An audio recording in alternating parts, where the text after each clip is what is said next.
I'm delighted to be in a room full of inspiring and aspiring fellow women. Your presence is testament to the kind of change which every woman would like to see in this world. There is no cause more befitting than women empowering women to transcend barriers. International Women's Day is celebrated globally, where we shine a light on the achievements women have made in the economic, cultural, political, and social spheres. Women are given the platform to come together, to listen, interact, and share their experiences and journey every year. In this room, I'm sure there are many stories of perseverance and courage that will inspire all of us. This year is the 111th anniversary of International Women's Day. From 1908, women have been fighting for equal pay, for equal work, and their right to vote and elect a government. From 19th century, women have worked on broad-based economic and political equality and other social norms. But in 21st century, women are still struggling. Not too long ago, in 2018, Saudi Arabia granted women the right to drive a vehicle, something we take it for granted. But women in Saudi Arabia, they were not given that right to drive a vehicle, which is so basic. Even in the 21st century, women continue to face deep-rooted cultural and socio-economic barriers that prevent women to be in a decision-making role. Women are born equal, but they are treated differently by the patriarchal society we live in. This is changing, but at a very slow pace. As more than a century later, we are still talking about women empowerment, equality, and increased participation of women in leadership. Ladies and gentlemen, gender issues such as pay parity, discrimination, and the sheer low number of women in parliament, boards and committees, and as head of organizations, and in other key areas are still debates that capture everyone's attention. But how do we turn the situation around to close this gap? And what can organizations do to narrow the gap and encourage more women to take up leadership role? And I hope today the panelists will share their experiences and they will make some suggestions as to how we can overcome this barrier. Do note, legal rights exist, but the realization of these rights are rather slow, and this is due to the social setbacks. The theme of this year's International Women's Day is Gender Equality Today for Sustainable Tomorrow. And obviously many countries have opted for sub-themes, and each and every country is celebrating based on what they felt was good for their nation. But let's imagine a world that is free of bias, discrimination, and stereotypes. A world where difference is celebrated and valued. And if we can achieve that, believe me, we wouldn't be sitting here and having this discussion. But anyway, if we want to change our society for a better future, then we must ensure that fundamental truth that women are strong, equal, and capable is not swept aside by those who choose to view the world through the lens of stereotyping, that women are weak, they are not capable, and they cannot achieve much in their life except looking after the children at home or looking after their home, family, community, and so forth. As things stand, we have a journey ahead of us, which will take time, effort, in many cases sacrifices, to create a better world free of discrimination and stereotyping. Even today, the disparities are already clearly resounding in our lives with global data to substantiate this. The UN data shows that women continue to be underrepresented at all levels of leadership worldwide, and we are no exception. Ladies and gentlemen, a 2021 report on women in business leadership in the Pacific by the Pacific Private Sector Development Initiative found that in the Pacific, on average, 21% women are board members, 11% are women board chairs. In senior management, 13% of CEOs are women and 34% of chief financial officers or chief operating officers are women. This is a clear indication of the extent of disparity between male and female leadership.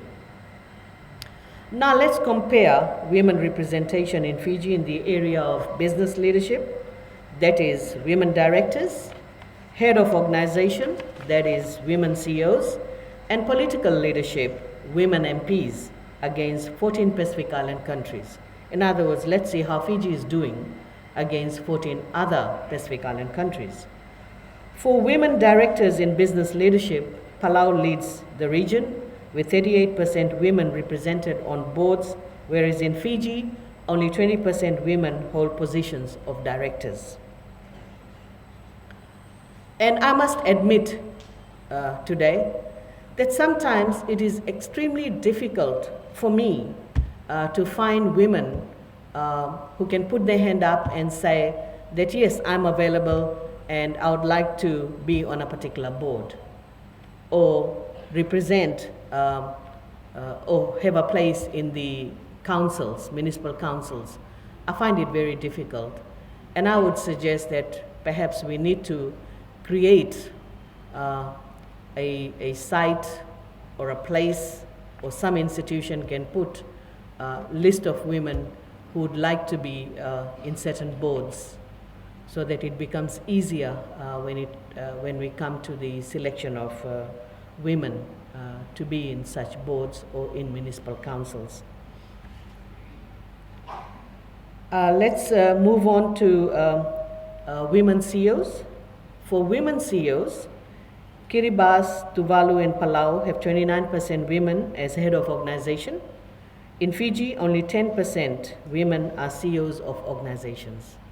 That is extremely low. You will be pleased to know we now have women appointed as chief executive officers of the municipal councils. Municipal councils have always been dominated by male, whether we talk about councillors or even the employees of municipal councils. And this has happened over many, many years. But the good news is that currently we have 3 women CEOs out of 8.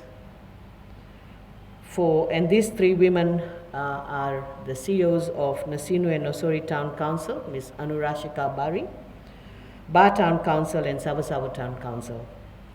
These women are exceptional and are doing great job in municipal council, and they're changing the culture that existed over many, many years in most municipalities.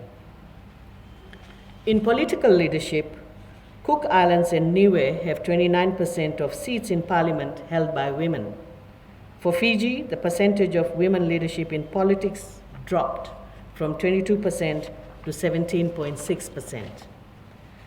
In the political arena, women hold more than 30% of parliamentary seats in the Caribbean, Europe, Latin America, and North America.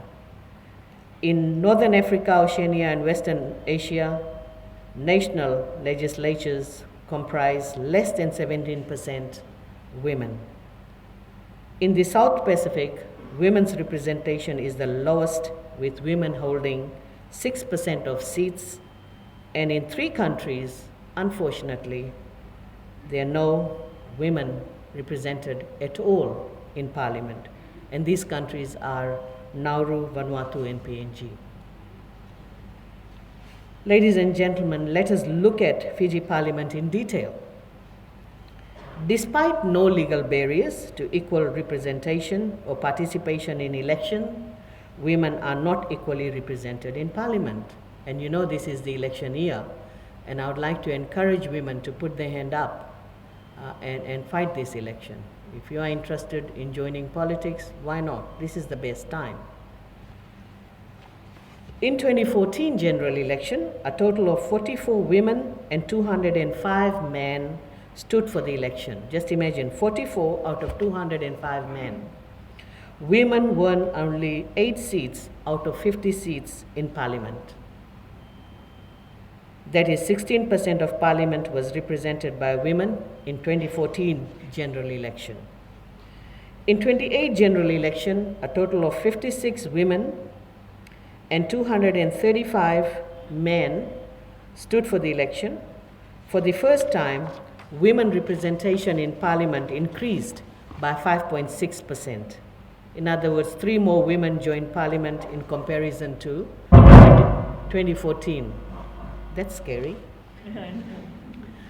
After election, women representation in parliament was 22%. And believe me, as women, we celebrated these statistics because this is the best result achieved so far for women in leadership at the highest level. That is 11 women MPs and 40 male MPs. However, this has changed now. We have 9 women and 42 male MPs because of few resignations. Ladies and gentlemen, balanced political participation and power sharing between women and men in decision making is an internationally agreed target set in the Beijing Declaration and Platform for Action. Most countries in the world are yet to achieve gender balance, and only a few have set or met ambitious targets for gender parity.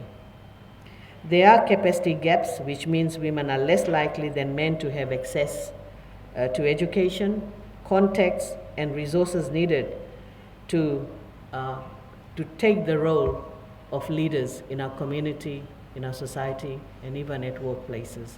You may be wondering, what has contacts and resources got to do with it? Believe me, I've seen it all.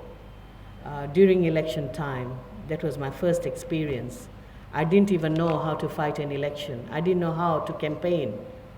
No idea whatsoever. And there is no guidebook or something that I can pick up and read and say, okay, so this is the formula. There was no guidance whatsoever, and you just jump into it, and you just see, or you think this is the right way, and you just do what you think is right. But I saw, literally saw, that there was a huge difference between how women were campaigning as compared to how men were campaigning. Men were always supported by a group of men. Wherever they went, there was an entourage following this particular male candidate. They had all the resources in the world. They could sit at night, have grog till wee hours of the morning, whereas women couldn't do that. We have a family, we had to head back because of our children and other duties that we also have at home. And there were no other women supporting other women candidates. And I do understand, because women, as women, we have multiple roles to play. But that's the difference I saw. Context plays a very important role.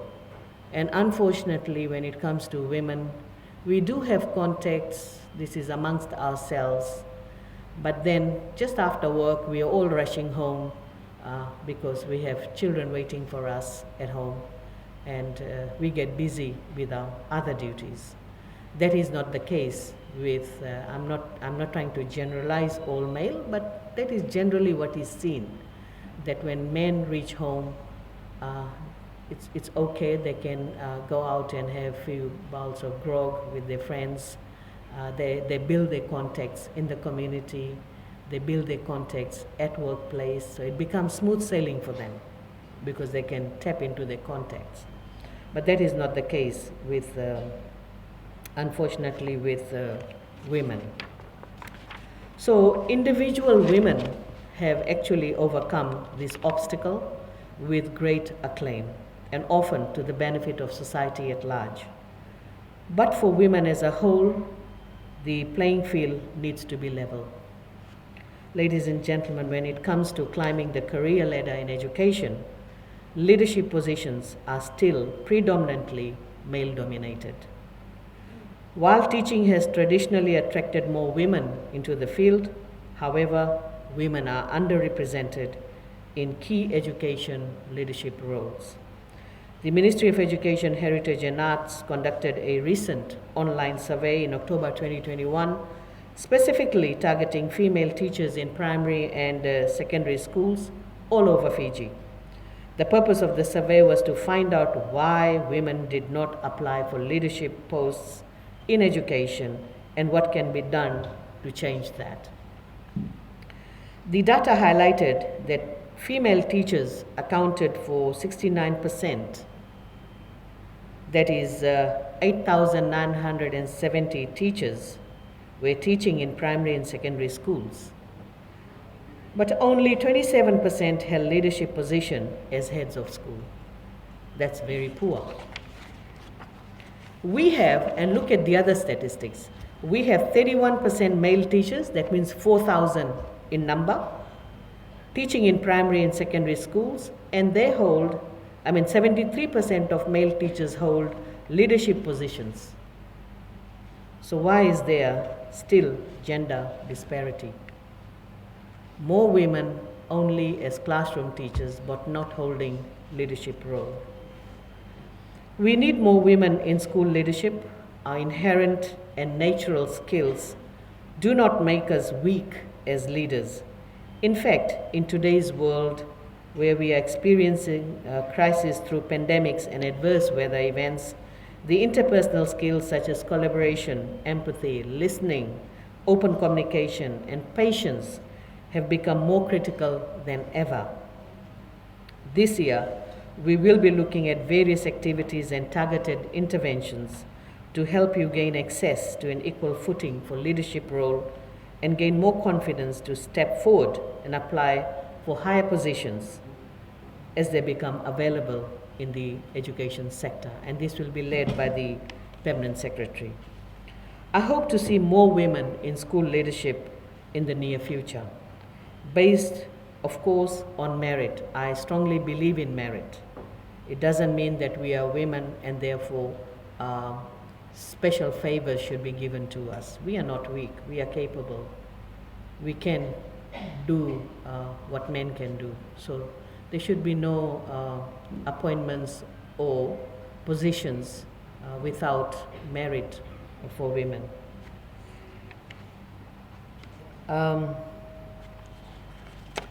Ladies and gentlemen, I understand that the next speaker will talk about why we do not have gender parity in leadership position in teaching field.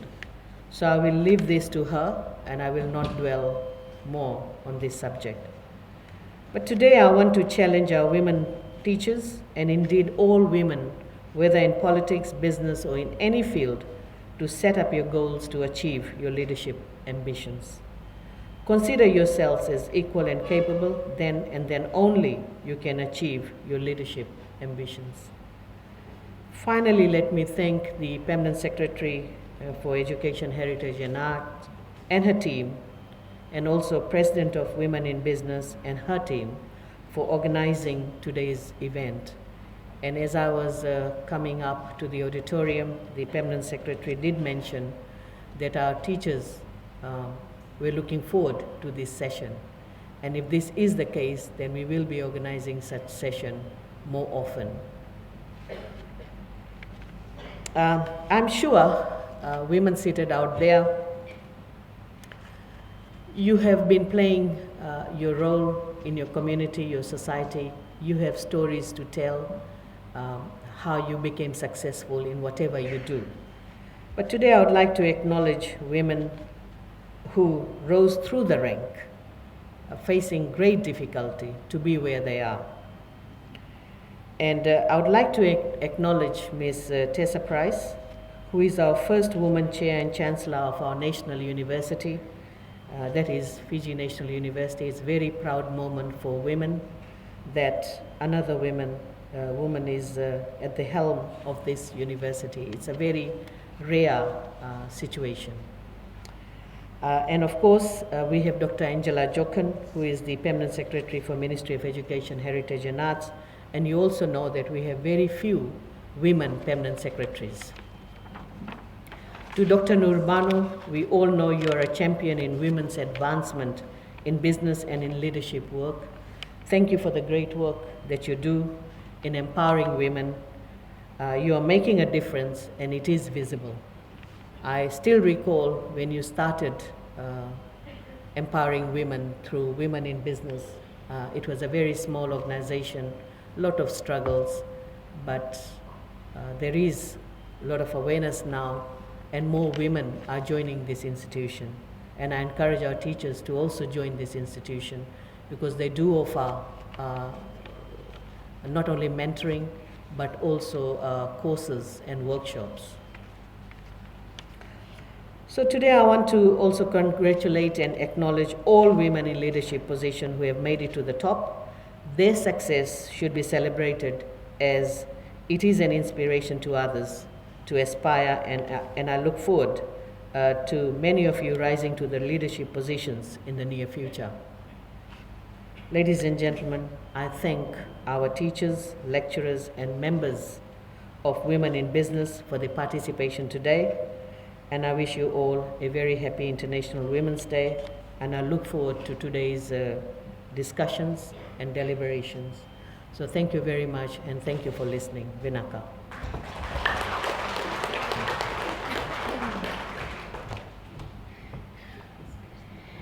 Ladies and gentlemen, please, another big round of applause.